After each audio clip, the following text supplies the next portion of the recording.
수요일 저녁 예배 주 앞에 드리도록 하겠습니다.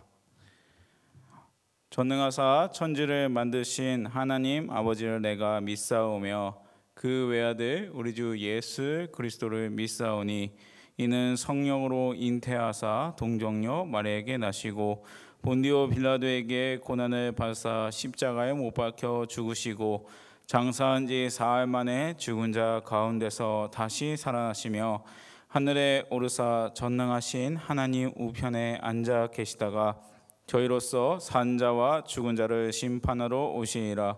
성령을 믿사오며 거룩한 공예와 성도가 서로 교통하는 것과 죄를 사하여 주시는 것과 몸이 다시 사는 것과 영원히 사는 것을 믿사옵나이다. 아멘. 이 시간 다 같이 찬송가 309장 찬양하도록 하겠습니다.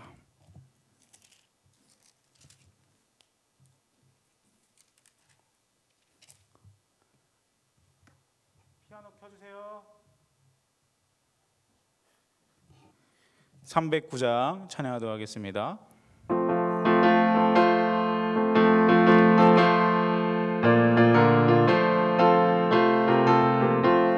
목마른 내 영혼 주가 이미 허락한 그 귀한 영생수 주여 갈망합니다.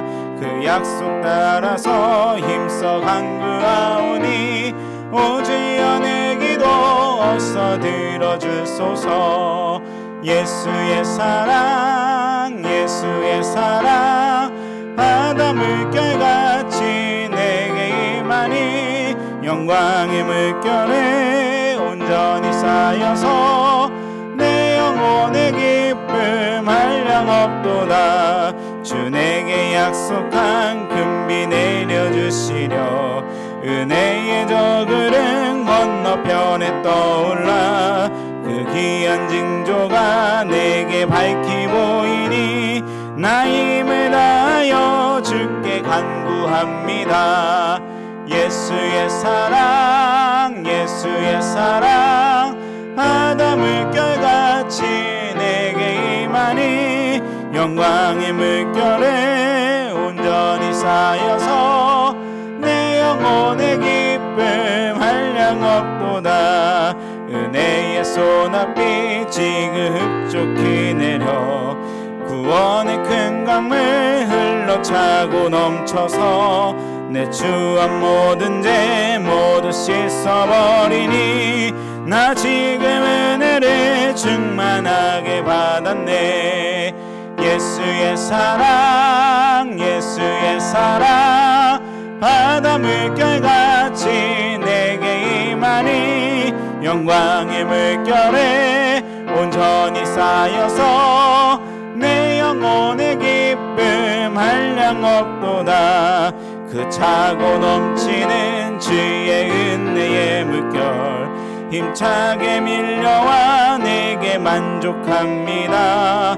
오 할렐루야로 주를 찬송하오니 내 맘의 기쁨이 항상 충만함이라. 예수의 사랑 예수의 사랑 바다 물결같이 내게 임하니 영광의 물결에 온전히 쌓여서 내 영혼의 기쁨 한량. 예수의 사랑 예수의 사랑 예수의 사랑 바다 물결같이 내게 임하니 영광의 물결에 온전히 쌓여서 내 영혼의 기쁨 한량없도다. 아멘. 찬송가 337장 같이 찬양하도록 하겠습니다.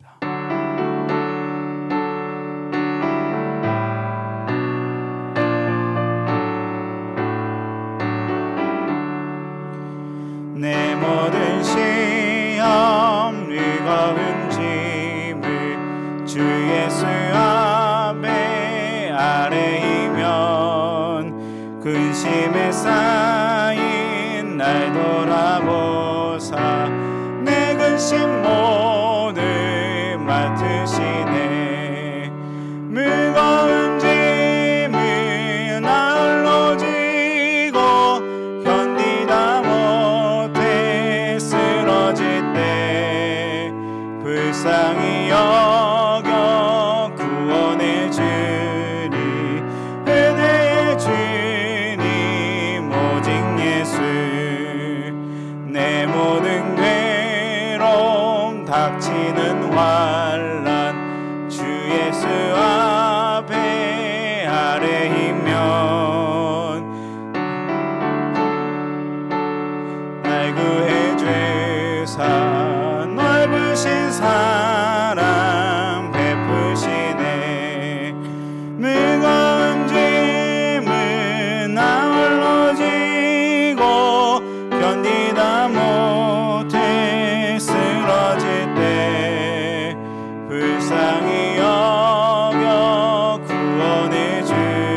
주께서 친히 날 구해 주사 내 대신 짐을 져주시네. 무거운 짐을 나홀로 지고 견디다 못해 쓰러질 때 불쌍히 여겨 구원해 주니 은혜의 주님 오직 예수. 마음의 시험 무서운 죄를 주 예수 앞에 아뢰이면 예수는 나의 능력이 되사 세상을 이길 힘 주시네. 무거운 짐을 나 홀로 지고 견디다 못해 쓰러질 때 불쌍히 여겨 구원해 주리 은혜의 주님 오직 예수. 무거운 짐을 나 홀로 지고 견디다 못해 쓰러질 때 불쌍히 여겨 구원해 주리 은혜의 주님 오직 예수. 이 시간 예배를 위해서 다 같이 기도하도록 하겠습니다. 우리가 각자의 처소에서 예배드리는 모든 가운데서 주님 앞에 온전한 예배드리게 하시고 내 모든 시험 무거운 짐을 주 예수 앞에 다 아뢰고 나가는 시간 되게 해달라고 이 시간 간절한 마음으로 잠시 동안 기도하도록 하겠습니다. 기도하겠습니다. 하나님 아버지 감사합니다. 주님 앞에 나가게 원합니다. 아버지 이 예배 모든 가운데서 주님을 만나게 원합니다. 아버지 이 모든 가운데서 주 앞에 온전히 아뢰게 하시고 온전한 마음 되게 하시고 영과 진리로 예배드릴 수 있게 하시고 아버지 주 앞에 나가는 모든 가운데서 아버지 주님을 만날 수 있도록 잡아주시옵소서. 우리가 예배드리고 나가는 모든 가운데서 아버지 주님을 만나게 원합니다. 우리 안에 참된 평화와 참된 안심이 있게 원합니다. 아버지 주 앞에 나갈 수 있게 하시고 주 앞에 돌아가고 아버지 주님께 온전한 기도를 드리는 모든 가운데 주님 만나서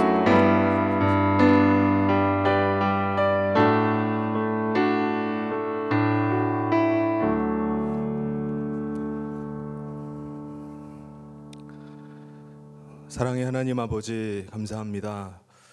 오늘 우리가 참으로 어려운 이 시대를 살아가며 또 하나님의 뜻을 구하지만 이러한 상황 가운데도 하나님의 귀하신 뜻이 있는 줄 믿습니다. 오늘 살아가는 모든 성도들 가운데 또 믿음으로 주의 길 가게 하여 주시고 또 이 모든 어려운 상황 가운데 또 정금 같은 귀한 믿음으로 세워지는 은혜가 있기를 간절히 소원합니다. 온 나라적으로 지금 어려운 시국 가운데 처해 있사오니 하나님 아버지께서 불쌍히 여겨주시고 또 모든 이 어려움들이 속히 끝나고 또 아버지 하나님 정말 기뻐하시는 주의 사명들을 계속해서 감당해 갈 수 있도록 은혜를 더하여 주시옵소서. 이 시간 사모하는 심정 가지고 또 예배의 자리에 선 사랑하는 성도들 가운데 함께하여 주시옵소서. 이 시간 영상으로 또 가정에서 또 예배할 때 각 처소에서 예배할 때 주님께서 기뻐 받으시는 예배가 올려지게 하여 주시고 우리의 심령들이 주님 말씀 붙잡고 다시 일어나는 귀한 은혜의 시간 되게 하여 주시옵소서. 모든 예배 모든 순서 가운데 함께하여 주시고 은혜 주시기를 간절히 소원하며 예수님 이름으로 기도하옵나이다. 아멘. 우리 말씀 함께 보도록 하겠습니다. 함께 볼 말씀은 누가복음 13장 31절부터 35절까지 말씀입니다. 누가복음 13장 31절부터 35절까지 말씀 봉독하도록 하겠습니다. 곧 그때 어떤 바리새인들이 나와서 이르되 나가서 여기를 떠나소서 헤롯이 당신을 죽이고자 하나이다. 이르시되 너희는 가서 저 여우에게 이르되 오늘과 내일은 내가 귀신을 쫓아내며 병을 고치다가 제 3일에는 완전하여지리라 하라. 그러나 오늘과 내일과 모레는 내가 갈 길을 가야 하리니 선지자가 예루살렘 밖에서는 죽는 법이 없느니라. 예루살렘아 예루살렘아 선지자들을 죽이고 내게 파송된 자들을 돌로 치는 자여 암탉이 제 새끼를 날개 아래 모음같이 내가 너희의 자녀를 모으려 한 일이 몇 번이냐. 그러나 너희가 원하지 아니하였도다. 보라, 너희 집이 황폐하여 버린 바 되리라. 내가 너희에게 이르노니 너희가 주의 이름으로 오시는 이를 찬송하리로다 할 때까지는 나를 보지 못하리라 하시니라. 아멘.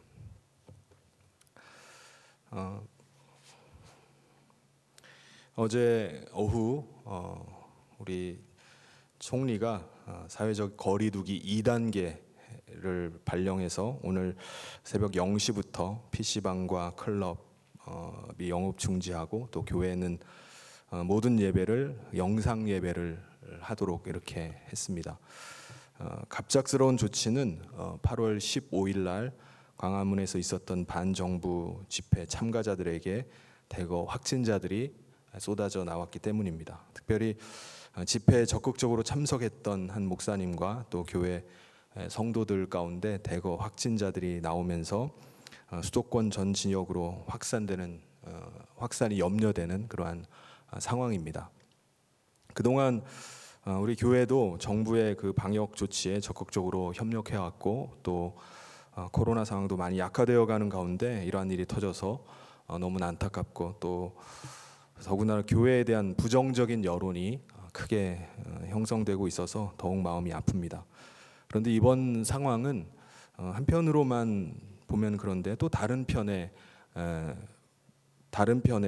또 모습이 있습니다. 정부로서는 이번 상황으로 인해서 커다란 국면 전환을 이루게 됐습니다. 부동산으로 일어난 그 반정부 운동이 점차 확산되는 그러한 분위기 속에서 갑자기 상황이 완전히 뒤바뀌어서 또 코로나 상황으로 바뀌어버린 것입니다. 여론은 집회 참석자들에게 비난이 쏟아지게 되었고 또 그 사람들이 모든 문제의 원인인 것처럼 그렇게 변하게 됐습니다. 정부로서는 앞으로 코로나가 반정부 집회를 막을 수 있는 좋은 수단이 되었고 더군다나 참석자들까지 다 색출해낼 수 있는 빌미가 되었습니다. 집회 결사의 자유는 코로나 상황 속에서 제한될 수밖에 없는 그러한 일이 되어버리고 말았습니다. 여러분, 정치적이라는 것은 굉장히 정치라는 것 자체는 절대적일 수가 없습니다. 우파든 좌파든 국민들의 각자의 이해관계에 의해서 변하는 것이기 때문에 어느 한쪽이 옳다라고 말할 수가 없습니다. 어느 쪽이든지 한쪽으로 치우치게 되면은 반대쪽은 손해를 볼 수밖에 없어요. 이것이 정치입니다. 그래서 좌우를 아주 절묘하게 균형을 이루게 하는 것, 이것이 정치이고요. 그리고 이것을 조율하는 사람들이 정치가들이 되어야 됩니다. 그런데 나라의 미래를 생각하지 않고 국민의 안녕을 생각하지 않고 오로지 권력을 쥐기 위해서 자기의 사리사욕을 채우기 위해서 자기의 이념을 실현하기 위해서 정치를 하는 사람이라면 그 사람은 국가의 지도자가 되어서는 안 됩니다. 자기를 지지하는 자들만이 국민이 아니라 반대하는 자들도 국민이기 때문에 하나의 정책을 내더라도 국민들이 서로 양보하고 서로 만족할 수 있는 그 적절한 선을 찾아야 되는 것입니다. 한쪽은 박수치고 좋아하고 있는데 반대쪽에서 분노하고 있고 절망에 빠져 있다면은 그것은 분명히 잘못된 정치이고 잘못된 정책입니다.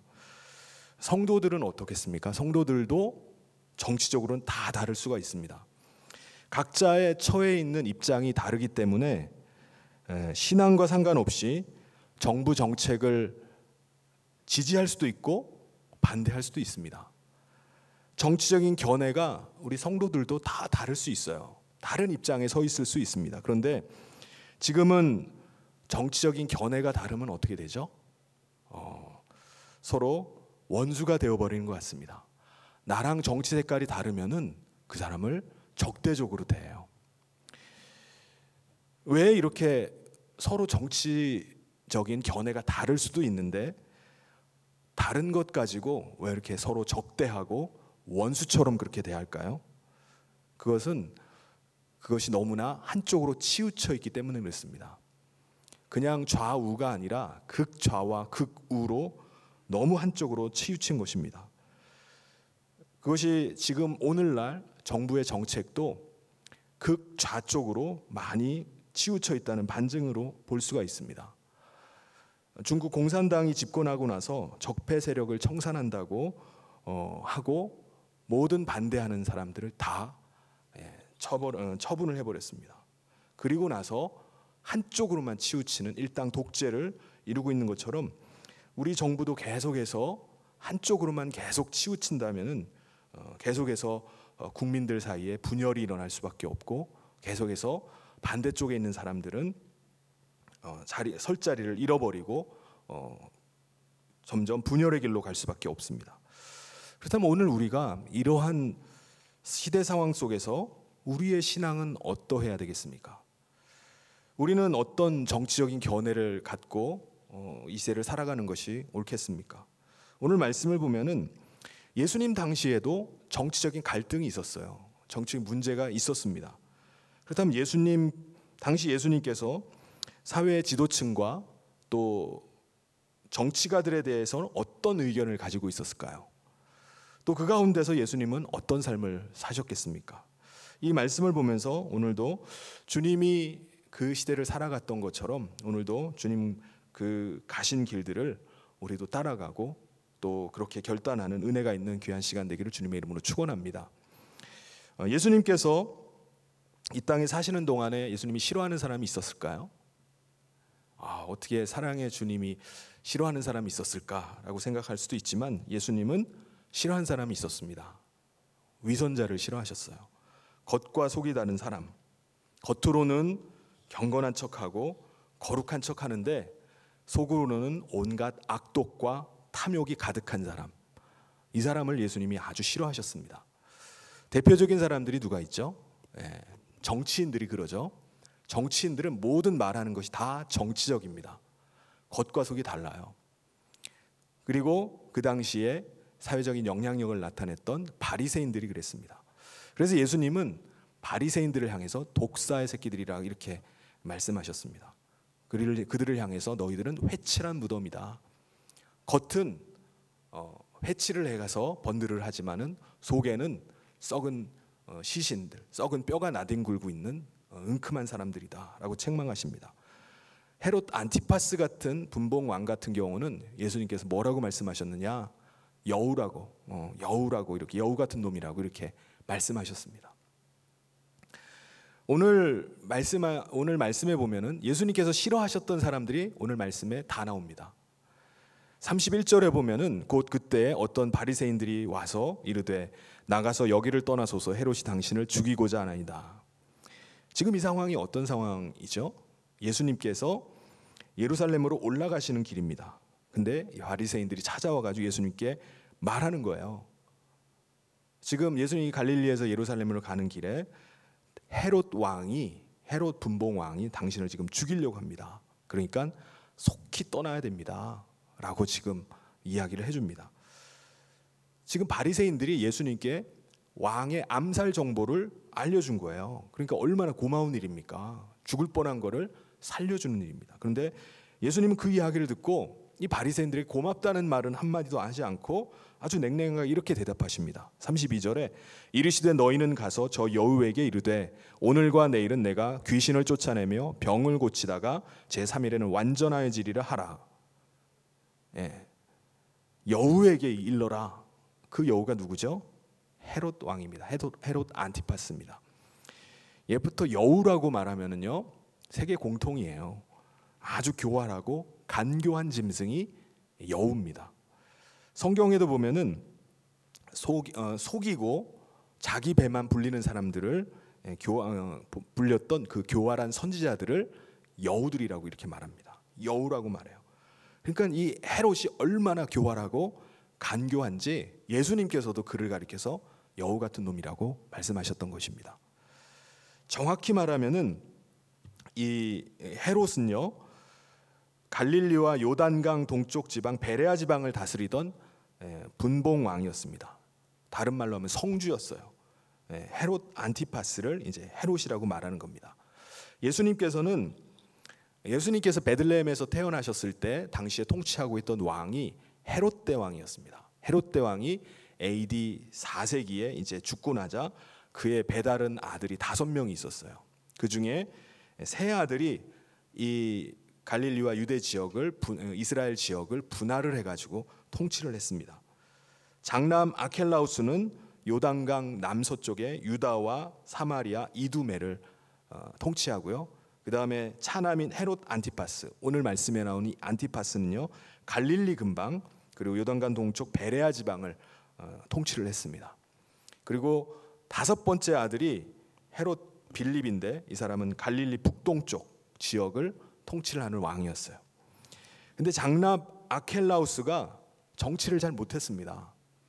이 조율을 잘 못했어요. 그래서 바리새인들이나 사두개인들의 아주 극심한 반대를 받았습니다. 그래서 결국은 로마 황제에 의해서 왕위에서 축출을 당합니다. 대신에 이제 이 아켈라우스가 통치하고 있던 자리, 이 유대 지방을 로마에서 로마 황제가 빌라도 총독을 파견을 보내요. 그래서 너가 이 분봉왕 대신에 유다를 통치하라고 해서 이제 빌라도가 대신에 유대 지방을 다스리게 됩니다. 갈릴리 지역이나 베레아 지방을 통치하는 헤롯 안티파스는 어떤 사람이었느냐? 아버지 헤롯 대왕이 굉장히 잔혹한 사람이었어요. 자기 식구들을 막 가차없이 죽였던 사람입니다. 그리고 또 굉장히 화려한 것을 좋아했어요. 그래서 헤롯 대왕 당시에 지금 남아있는 이스라엘의 많은 유적들이 그 당시에 지어진 것들입니다. 굉장히 건축을 아주 잘하고 화려하게 웅장하게 지었던 왕이 헤롯 대왕이었어요. 근데 이 헤롯 안티파스는 이 나바티아 왕국, 지금의 요르단의 공주와 결혼을 했다가 이혼을 해버립니다. 그 이유가 뭐냐? 자기의 이복 동생인 헤롯 빌립의 아내를 탐했기 때문이었어요. 그 아내를 차지하기 위해서 그렇게 이혼을 하게 됩니다. 이 사실을 알고 세례 요한이 그를 굉장히 비판을 합니다. 그래서 그거 어떻게 하죠? 세례 요한을 감옥에 가뒀다가 나중에는 참수해서 죽여버립니다. 헤롯 안티파스는 유대 분봉왕이었기 때문에 자기 형 유대 분봉왕이었던 자기 형이 누구였죠? 형이 그곳을 통치하고 있다가 아켈라우스가 통치하고 있다가 바리새인들에게 반대를 받았죠. 그러니까 바리새인들이랑 사두개인들이랑 대립각을 세우게 되는데 그러다가 결국은 왕위에서 축출을 당합니다. 그러니까는 이 헤롯 안티파스도 이 바리새인들이나 사두개인들이 굉장히 껄끄러운 거예요. 왜냐하면은 자기가 예수님을 지지해 버리면은 바리새인이나 이런 서기관들이 반발할 겁니다. 그렇다고 또 자기가 바리새인들을 지지해 버리면은 예수님을 따르는 당시에 막 많은 사람들이 예수님을 따르기 시작했는데 그 사람들이 또 돌아서 버릴 거예요. 더군다나 자기가 지금 예수님의 주 활동 무대가 어디였죠? 갈릴리였습니다.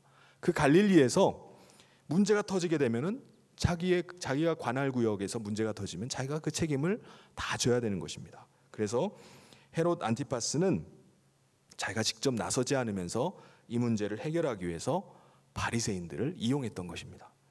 그래서 그들에게 사주를 해서 이렇게 말하게 하는 거예요. 헤롯이 당신을 지금 죽이려고 합니다. 그러니 빨리 이곳을 떠나야 됩니다. 라고 오늘 읽었던 말씀에서 그 얘기를 지금 하고 있는 것입니다. 그러니까 헤롯은 예수님을 죽이겠다고 헤롯 왕이 예수님을 죽이겠다고 막 위협을 하면 겁을 주면은 이 예수님이 어떻게 하죠? 빨리 갈릴리를 떠나는 거예요. 자기 관할 구역을 벗어나는 겁니다. 그래서 빨리 이 지역에서 벗어나서 다른 데 가서 하라는 거예요. 그래서 예수님이 겁을 내서 도망가게 만든 겁니다. 굉장히 정치적이죠. 아주 교활하게 이렇게 바리새인들을 사주를 해서 예수님을 쫓아내려고 했던 것입니다. 그런데 이 민족주의자들인 이 바리새인들과 사실은 헤롯 안티파스는 맞지를 않아요. 그들이 맞지 않는 사람들이 어떻게 이렇게 딱 맞아 떨어져 가지고 헤롯 왕이 사주하는 대로 바리새인들이 그대로 예수님에게 전해 가지고 예수님을 이렇게 쫓아내려고 했을까요? 왜냐하면은 바리새인들도 마찬가지이기 때문에 그래요. 자기들도 다 정치적인 계산이 있는 겁니다. 예수님이 지금 갈릴리에서 지금 활동하다가 지금 예루살렘으로 쫓겨서 도망치면 어떻게 되죠? 예수님이 굉장히 껄끄러웠어요. 왜 껄끄러웠냐면은 바리새인들은 지금 바리새 운동을 하는 거예요. 말씀 환원 운동. 율법으로 다시 돌아가야 된다. 그것이 우리 민족이 사는 길이다. 그러면서 철저하게 자기들이 율법적으로 사는 사람으로 자처를 했습니다. 그리고 백성들에게 인정도 받았어요. 그런데 예수님이 오시니까는 자기들을 가리켜서 독사의 새끼들이라고 하고 외식하는 자들이라고 비판을 하시는 겁니다. 그러니까 자기들의 명성에 금이 가는 거예요. 종교적인 위상이 흔들리는 겁니다. 그러니까 바리새인들은 어떻게 해서든지 이 예수님을 죽여버리고자, 없애버리고자 하는 것입니다. 더군다나 예수님이 갈릴리를 떠나서 예루살렘으로 가게 되면 거기에 누가 있는 거죠? 공회원들이 있어요. 공회원들이 예수님을 죽이려고 벼르고 있는 겁니다. 그래서 바리새인과 헤롯 안티파스가 서로 이해관계가 딱 맞은 거예요. 정치적으로 통한 겁니다. 얼마나 사람들이 교활하고 간교합니까? 그냥 하는 게 아니에요. 정치적인 계산들이 아주 복잡하게 그 이면에 깔려서 지금 말하고 있고 행동을 하고 있는 겁니다. 예수님의 신변을 걱정해주고 있다고요? 결코 그렇지 않습니다. 그들의 마음 가운데는 예수님에 대한 증오심, 불타는 미움으로 가득했어요. 그래서 겉으로는 예수님을 위하는 척, 사랑을 베풀어서 예수님을 살려주는 척 하고 있지만은 그들의 속마음은 예수님을 죽여버리고자 하는 것입니다. 그런데 예수님은 그 바리새인들의 의도를 아시고 고맙다는 말씀도 하지 않으시고 여우에게 가서 전하라는 거예요. 하나님께서는요, 겉과 속이 다른 위선적인 사람을 아주 싫어하십니다. 위선자를 싫어하세요. 우리가 아무리 망가졌다 할지라도, 우리가 신앙생활을 하는 가운데 때로는 우리가 죄로 인해서 넘어졌다 할지라도, 아무리 때가 많이 묻었다 할지라도 우리가 주님 앞에 진심으로 우리 자신의 죄를 자복하면서 나를 긍휼히 여겨달라고 회개하면서 나오면요, 주님은 자기 자신의 있는 모습 그대로, 죄인된 모습 그대로 나오는 자를 외면하지 않으십니다. 그 사람을 받아주시고요, 그 사람을 다시 회복시켜 주세요. 이게 하나님이십니다. 하나님께서 사용하셨던 사람들의 면면을 보면 다 그런 사람들이에요. 완전한 사람이 없어요. 모세 같은 경우도 굉장한 지도자이죠. 온유함이 지면에 승한 사람이었습니다. 그런 사람임에도 불구하고 그가 이스라엘 백성들이 범죄한 것을 보니까, 우상을 숭배하는 걸 보니까 어떻게 하죠? 40일 동안이나 시내산에서 받았던 그 돌판을, 10계명이 새겨진 돌판을 그 자리에서 그냥 집어던진 사람, 그 사람이 모세입니다. 또 지팡이로 반석을 그냥 내리쳐가지고 결국은 그것 때문에 가나안 땅에 들어가지 못한 사람이기도 합니다. 다윗은 하나님의 마음에 합한 사람이었습니다. 그럼에도 불구하고 그가 어떻게 했죠? 간음죄와 살인죄를 저지릅니다. 아브라함은 믿음의 조상이었지만 자기 혼자 살아보겠다고 해서 자기 아내를 누이라고 2번이나 속였던 사람입니다. 그런데 하나님은 어떠시죠? 그들이 있는 모습 그대로 자신의 부족함과 연약함, 죄악된 모습을 그대로 가지고 나올 때 그들을 다시 받아주시고 그들을 회복시키시고 그들을 다시 사용하셨습니다. 하나님은 우리가 아무리 넘어지고 실패했더라도 언제든지 우리가 다시 회개하고 돌아올 때 다시 우리를 받아주세요. 회복시켜 주십니다. 그러니까 우리가 죄가 없어서가 아니라, 우리가 완전해서가 아니라 있는 모습 그대로, 연약하면 연약한 대로, 넘어지면 넘어진 대로 있는 모습 그대로 나갈 때 우리 하나님은 우리를 받아주시고 치유하시고 회복시켜주는 하나님이십니다. 그렇다면은 예수님께서 바리새인들에게 가서 여우에게 전해라라고 한 내용은 뭐였을까요? 그 헤롯 안티파스에게 전하라는 내용은 뭐죠? 32절에 보면 이르시되 너희는 가서 저 여우에게 이르되 오늘과 내일은 내가 귀신을 쫓아내며 병을 고치다가 제3일에는 완전하여지리라 하라. 나는 오늘도 내일도 귀신 들리는 자를 쫓아낼 것이다. 병든 자를 치유하는 일을 계속하리라. 이 말씀을 하시는 거예요. 가서 헤롯에게 전하라는 거예요. 구약에 예언된 메시아의 아주 중요한 사역 중에 하나가 병든 자를 치유하고 귀신을 쫓아내는 것입니다. 그러니까 예수님은 그 여우에게 똑바로 전해라. 나는 메시아다. 메시아이기 때문에 메시아가 해야 되는 사명을 감당해 나갈 것이다. 그리고 3일 만에 완전해지리라. 이 말씀은 뭐죠? 예수님께서 어떤 상황이든지 메시아로서 이 땅 가운데, 구세주로 이 땅 가운데 오셔서 해야 될 일을 계속하시고 마지막 십자가에 달려 죽으시고 사흘 만에 부활하심으로 예언된 그 말씀을 성취할 것이다 라고 지금 말씀하시는 겁니다. 예수님께서 이 땅에 오셔서 고난받으시고 십자가에 달리신 것은 어쩔 수 없이 억울하게 죽으신 것이 결코 아닙니다. 시대를 잘못 타고난 것도 아니에요. 가룟 유다의 배신 때문도 아니었습니다. 빌라도 같은 정치인 때문에 억울하게 죽음을 당한 것도 아닙니다. 예수님의 죽음은 하나님의 완전하신 뜻이었습니다. 주님의 죽으심은 창세전에 작정된 것이었습니다. 베드로전서 1장 19절 20절에 오직 흠없고 점없는 어린 양 같은 그리스도의 보배로운 피로 된 것이라. 그는 창세 전부터 미리 알리신 바 되시니나 이 말세에 너희를 위해 나타내신 바 되었으니. 그래서 예수님은 3일이 될 때까지, 부활하실 때까지 내 길을 가겠다는 거예요. 33절에 그러나 오늘과 내일과 모레는 내가 갈 길을 가야 하리니 선지자가 예루살렘 밖에서는 죽는 법이 없느니라. 선지자가 예루살렘 밖에서 죽는 법이 없다는 이 말씀은 내가 예루살렘에서 죽게 될 것이다 라는 말씀입니다. 그러니까 예수님은 이제 죽게 되실 것을 아셨고 자신의 죽음의 장소가 바로 예루살렘이라는 사실을 아셨던 것입니다. 그러니까 이제 예루살렘으로 가는 것, 이것이 헤롯 안티파스가 무서워가지고 어쩔 수 없이 그냥 도망가는 게 아니었습니다. 죽음이 기다리고 있는 그 길을 주님이 가시겠다는 거예요. 환난과 핍박이 있다 할지라도 나는 오늘도 내일도 모레도 반드시 내가 가야 될 길을 가겠다라고 말씀하시는 겁니다. 가야 하는 정도가 아니에요. I must keep going이에요. 나는 반드시 가겠다. 가고야 말겠다. 예수님께서 지금 바리새인들 앞에서 이렇게 선언을 하시는 겁니다. 얼마나 결연합니까? 가서 여우에게 전해라. 헤롯으로 인해서 내 계획을 바꾸지 않을 것이다. 아무리 나를 핍박하고 죽이려 해도 나는 죽지 않는다. 나는 예루살렘에서 죽기로 작정되어 있는 사람이다. 그러면서 분명히 전해라.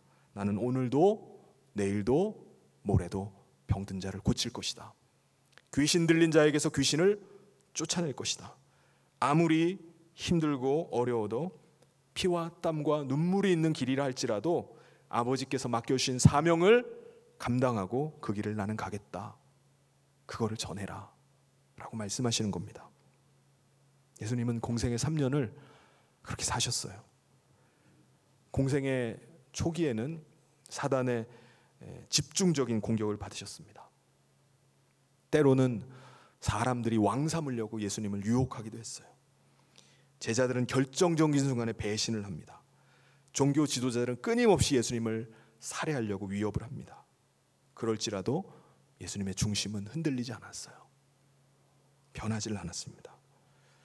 예수님께서 우리를 주님의 몸된 교회로 불러주시고 주님의 몸, 지체로 삼아주신 이유는 오늘 우리도 주님의 몸이 되어서 주님이 사셨던 삶을 우리가 살아내기를 원하셨기 때문입니다. 오늘 우리 모두는요, 한 사람 한 사람이 다 그리스도의 지체입니다. 그리스도의 지체인 우리는 그리스도께서 죽으시면은 죽고 함께 죽고 그리스도께서 사시면 함께 사는 자들인 줄 믿습니다. 주님께서 가신 길들을 따라가는 자입니다. 우리가 제자로 부름받고 주님의 발자취를 따라가는 사람이라면은 오늘 이 시대도 정치적으로 혼란하고 앞이 보이지 않는 혼미한 시대를 우리가 살아가고 있다 할지라도 주님이 가셨던 것처럼 우리도 주님 따라서 그 길을 가야 될 줄 믿습니다. 온 세상이 우리의 믿음에 대해서 비판하고 조롱한다 할지라도, 아니 어떤 어려움과 손해와 박해가 있다 할지라도 주님께서 맡겨주신 사명을 묵묵히 감당하고 그 허락하신 길들을 우리가 묵묵히 걸어가야 될 줄 믿습니다. 예수님께서 지금 올라가시고자 하는 그 예루살렘의 길은요, 고난과 죽음의 길이었어요. 그 길이 영광스러운 길인가요? 아니에요. 예수님을 호산나 환영하는 사람들은 불과 며칠 만에 예수님을 십자가에 못 박으라고 외치는 사람들이 되었습니다. 그럼에도 불구하고 예수님께서는 예루살렘을 향해서 어떻게 말씀하시죠? 34절에 예루살렘아 예루살렘아 선지자들을 죽이고 내게 파송된 자들을 돌로 치는 자요, 암탉이 제 새끼를 날개 아래 모음같이 내가 너희의 자녀를 모으려고 한 일이 몇 번이냐, 그러나 너희가 원하지 아니하였도다. 여러분, 암탉이 병아리를 키우는 것을 보셨나요? 암탉이 병아리들을 병아리를 많이 낳죠. 그걸 데리고 다니다가 하늘에 공중에 매가 날거나 어떤 위험한 상황에 직면했을 때, 고양이나 개나 이런 것들이 덮치거나 할 때가 되면은 새끼들을 자기 날개 아래로 불러 모읍니다. 그러면 그 많던 병아리들이 그냥 삐약거리면서 돌아다니던 병아리들이 암탉이 한번 부르면요 삽시간에 없어져 버려요. 다 어디가 있느냐? 다 날개 밑에 꾸역꾸역 들어가가지고 어미 밑에 들어가 있습니다. 숨어 있어요. 그럼 암탉은 어떻게 합니까? 어떤 위험한 상황에도 도망가질 않아요. 그러면서 날개 아래 숨어 있는 새끼들을 보호합니다. 지켜내요. 이게 바로 암탉의 본능입니다. 그것이 바로 예루살렘을 향한 주님의 마음이라는 거예요. 암탉이 새끼를 보호하는 것처럼 그렇게 예루살렘을 아끼고 사랑한다는 것입니다. 주님은 예루살렘을 암탉이 병아리 품듯이 한없이 품어주시는 거예요. 율법을 주셔서 또 계속해서 많은 선지자를 보내셔서 하나님의 뜻을 나타냅니다.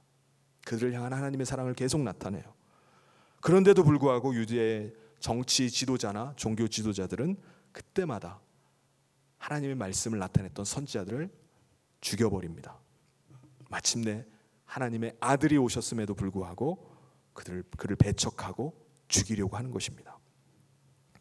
그럼에도 불구하고 예수님은 어떻게 하신다는 거죠? 그들을 품으신다는 거예요. 나를 적대하고 조롱하고 반대하고 원수처럼 여긴다 할지라도 그들을 품으시는 겁니다. 헤롯이 지금 죽이려고 음모를 꾸미고 있음에도 불구하고 계속해서 병든 자를 치유하고 귀신을 쫓아내는 일을 계속하시는 거예요. 그들 가운데 한 영혼이라도 죄와 저주에서 자유하기를 원하셨던 거예요. 그 죽음이 코앞에 있는 시점에도 예수님은 계속해서 구원자로, 메시아로 그 사명을 감당하셨던 것입니다. 그렇다면 예수님의 이 사랑을 받은 사람이 해야 될 일은 뭘까요? 오늘 저와 여러분이 주님의 끊임없는 그 사랑 가운데 우리가 구원함을 얻고 주님의 사랑 가운데 우리가 거하게 되었다면 오늘 우리가 해야 될 일은 뭘까요? 오늘 이 시대를 향해서 우리가 해야 될 일은 뭐겠습니까? 주님이 그러셨던 것처럼 바로 하나님의 사랑을 오늘 우리도 나타내는 것입니다. 주님의 사랑을 가지고 안아주는 거예요. 사랑은 안아주는 겁니다. 사랑은 다른 게 아니에요. 품어주는 것입니다. 암탉이 병아리를 품어주듯이 안아주듯이 자기가 피를 흘린다 할지라도 끝까지 품어주는 것입니다. 그런데 주님은 계속 예루살렘을 안아주길 원하시고 품어주길 원하시면 예루살렘은 어떻게 하죠? 예루살렘은 34절에 보면은 암탉이 제 새끼를 날개 아래 모음같이 내가 자녀를 모으려고 한 일이 몇 번이냐, 그러나 너희가 원하지 아니하였도다. 예수님은 끊임없이 사랑으로 품기를 원하시지만 그들이 계속 거절하는 거예요. 진리를 말함에도 불구하고 콧방귀를 뀌고 받아들이진 않습니다. 오히려 저주하고 죽이려고 해요. 그것은 마귀에게 속하고 하나님과 원수되는 것입니다. 여러분, 사단을 위한 복음이 있습니까? 사단을 위한 보혈이 있나요? 사단은요, 회개할 기회도 없거니와 그리고 회개를 무시하는 자가 바로 사단입니다. 자기 의로 사는 것이 사단이에요. 그래서 주님은 아무리 품어도 안 되는 사람, 끊임없이 거절하는 이 바리새인과 서기관들, 이 사람들을 향해서 뭐라고 말씀하시죠? 35절에 보라, 너희 집이 황폐하여 버린 바 되리라. 내가 너희에게 이르노니 너희가 주의 이름으로 오시는 이를 찬송하리로다. 할 때까지는 나를 보지 못하리라 하시니라. 주님이 그토록 품에 안으려고 했어요. 그들이 그렇게 적대하고 그들이 핍박하는데도 불구하고 주님은 그들을 안으려고 했습니다. 근데 그들이 끝까지 무시하는 거예요. 주님의 사랑을 받아들이진 않는 거예요. 그랬더니 주님이 너희 집이 황폐하여 버린 바 되리라 선언을 하십니다.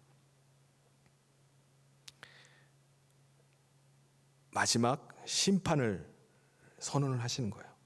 결국은 예수님의 이 말씀대로 됩니다. 주후 70년에 예루살렘이 로마의 침공을 받고 완전히 예수님 말씀처럼 황폐하게 됩니다. 너희 집이 황폐하여 버린 바 되리라. 무려 2000년 동안을 버리운 땅이 됩니다. 기나긴 세월 동안 유대인들은 전 세계로 흩어져서 유리 방황하는, 나라를 잃은 서름 가운데 살게 됩니다. 여러분, 하나님의 사랑은요, 무한하고 영원합니다. 그런데 하나님은 이 사랑 가지고 계속 품기를 원하지만은 그 품에 거하지 않는 자, 그 사랑 가운데 들어오지 않는 자를 강제하지는 않으세요. 여러분, 누가 지옥에 가겠습니까? 죄 때문에 가는 것이 아니라 엄밀하게 따지면은 그 하나님의 끊임없는 구애, 하나님의 사랑을 거절하는 자들이 가는 거예요. 하나님의 끊임없는 그 사랑을 거부하는 자들이 가는 곳이 바로 지옥입니다. 사랑하는 성도 여러분, 오늘 우리가 이 땅 가운데 그리스도인으로 살아가는 우리의 사정과 형편을 하나님께서 누구보다 가장 잘 아시는 줄 믿습니다. 우리가 그냥 버려진 존재가 아니에요. 지금 얼마나 우리가 정치적으로 혼란한 가운데 있는지, 지금 그리스도인으로 우리가 이 땅에 신앙생활을 하면서 믿음을 지키면서 주의 길을 가는 것이 얼마나 어려운 일인지를 우리 주님은 누구보다 잘 아실 겁니다. 주님께서도 그런 정치적인 혼란 가운데, 극심한 핍박과 박해가 있는 가운데, 더군다나 죽음이 기다리고 있는 그 가운데 주님은 변함없이 사명자의 길을 가셨어요. 믿음의 길을 가셨습니다. 그리고 또 끝까지 이스라엘의 잃어버린 자를 향한 그 사랑을 잃지는 않으셨어요. 그들을 계속해서 품기를 원하셨고 안기를 원하셨습니다. 그래서 오늘 이 시대를 살아가는 우리들에게 주시는 도전이 무엇입니까? 주님이 우리에게 무엇을 말씀하시겠습니까? 오늘 주님께서는 어떤 상황 가운데 있든지 우리가 믿음의 길을, 우리에게 주어진 사명의 길을 계속해서 가시는 것을 주님이 원하시고 우리에게 그것을 말씀하고 있는 줄 믿습니다. 어떤 핍박이 온다 할지라도 그리스도의 하나님의 사랑으로 다른 사람을 안아주고 감싸기를 원하시는 줄 믿습니다. 나를 박해하는 자들 향해서 저 원수, 나랑 정치적인 색깔이 다르다고 해서 적대하는 것이 아니라 주님의 사랑 가지고 우리를 안기를 원하세요. 그들이 비록 우리를 거부하고 조롱하고 박해한다 할지라도 결국은 주님의 사랑 가운데서 사랑을 받지 않는다 할지라도 주님께서는 우리가 그 사랑 가지고 나가기를 원하시는 줄 믿습니다. 사랑하는 성도 여러분, 오늘 우리가 이 시대를 살아가면서 정말 그리스도인으로 소망 있는 삶을 살기를 원합니다. 가시밭의 백합화처럼 우리를 계속해서 찌르지만은 오히려 그때 백합화의 향기가 더 뿜어져 나오듯이 내가 그리스도인으로서 그리스도의 향기가 내 안에서 계속해서 뿜어져 나오는 삶을 살아가기를 소원합니다. 그래서 오늘 이 시대를 주님 말씀 붙잡고 믿음으로 이겨내서 정말 영광스러운 주님의 길을 걸어가는 저와 모든 성도님 되시기를 주님의 이름으로 축원합니다. 같이 이 시간에 찬송 같이 하도록 하겠습니다. 우리 내 인생 여정 끝내요. 우리 같이 찬송 같이 하고 우리 함께 기도하도록 하겠습니다.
말씀 기억하면서 우리 함께 기도했으면 좋겠습니다. 지금 오늘 주신 말씀처럼 오늘 우리가 이 시대 가운데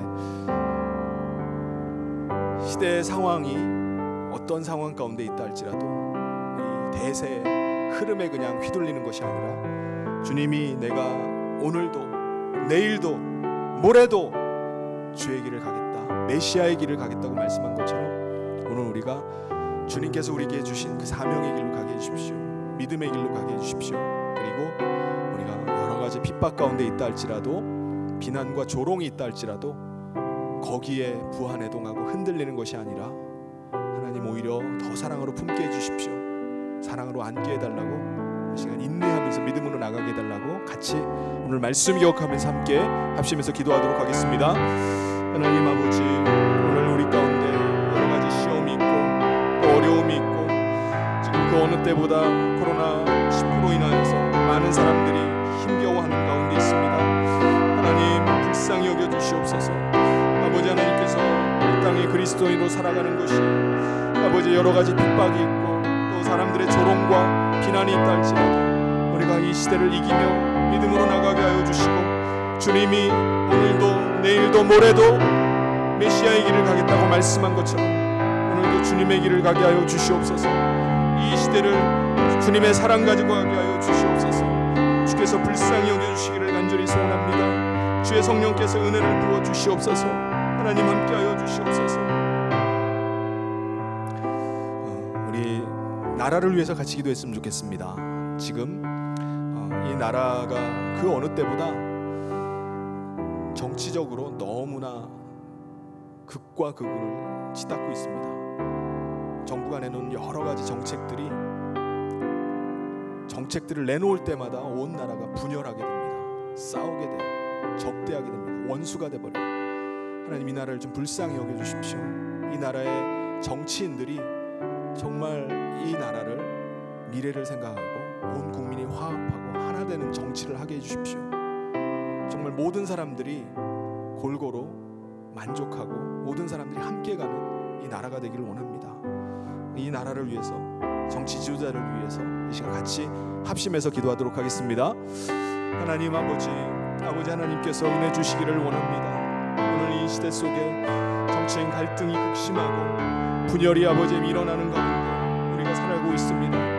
하나님 아버지, 나라를 이끄는 정치 지도자를 위해 함께하여 주시옵소서. 하나님, 분열의 정치와 반목과 대립의 정치, 다툼의 정치를 하는 것이 아니라 우리가 하나 되어 나가고 온 국민이 아버지 하나님 함께 살아가는 아버지 이 사회가 이루어질 수 있도록 도와주시옵소서. 하나님, 불쌍히 여겨주시기를 간절히 소원합니다. 아버지, 내는 정책마다 서로 원수가 되고 갈등이 일어나고 분열하는 것이 아니라 우리 모든 아버지 하나님, 대한민국의 아버지 하나님, 모든 국민들이 이 나라를 사랑하고 아버지 하나님, 이 나라에 대한 자부심을 가지고 또 살아갈 수 있도록 도와주시옵소서. 주의 성령께서 은혜 베풀어 주시기를 간절히 소원합니다. 하나님, 함께하여 주시옵소서. 도와주시옵소서. 우리 교회를 위해서 기도하도록 하겠습니다. 오늘 새벽 0시를 기점으로 지금 또다시 예배가 영상 예배로 지금 드려지게 되었는데, 지금 30일까지로 한시적으로 지금 제안을 했지만은 이것이 또 상황에 따라서 어떻게 될지 모르겠습니다.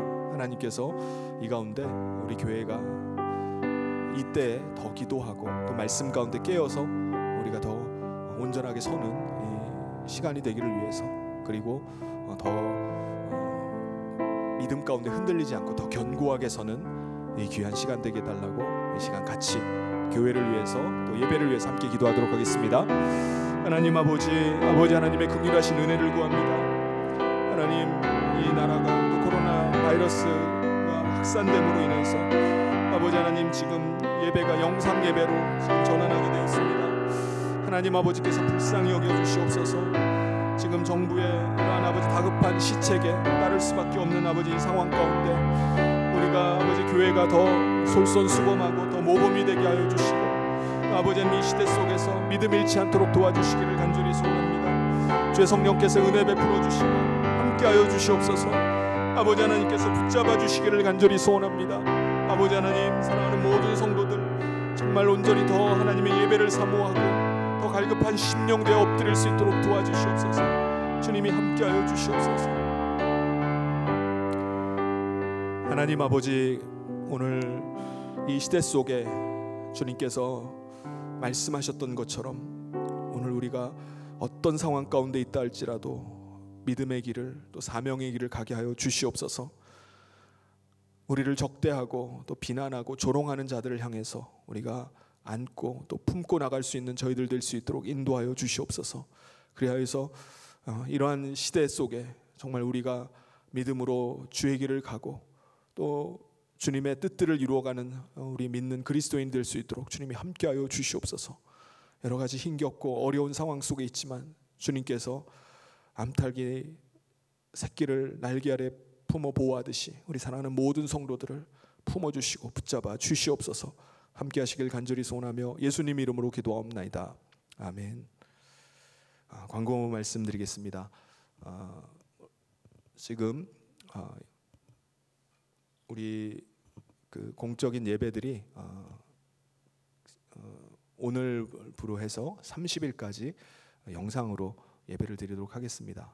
그리고 새벽 기도회도 영상으로 예배를 드릴 계획입니다. 그래서 5시 30분에 시작해서 예배가 한 5시 50분 정도에 끝이 납니다. 그래서 그 이후에는 이제 각자 기도하는 시간을 가지는데 함께 예배당에 나오지 못하더라도 가정에서 유튜브를 통해서 예배 새벽 기도에 함께 참여하실 수 있겠습니다. 그리고 수요 예배, 금요 기도회, 주일 예배는 영상으로 전과 같이 실황으로 예배를 드리니까는 그렇게 가정에서 또 각 처에서요 영상을 통해서 함께 예배를 드리면 되겠습니다. 축도로 오늘 수요 예배를 모두 마치도록 하겠습니다. 지금은 우리 주 예수 그리스도의 은혜와 하나님 아버지의 사랑하심과 성령님의 감동 교통위로 축복하심이 오늘도 내일도 모레도 주께서 주신 사명 따라서 믿음의 길 가기를 소원하는 사랑하는 모든 성도들 위해 지금부터 영원토록 함께 있을지어다.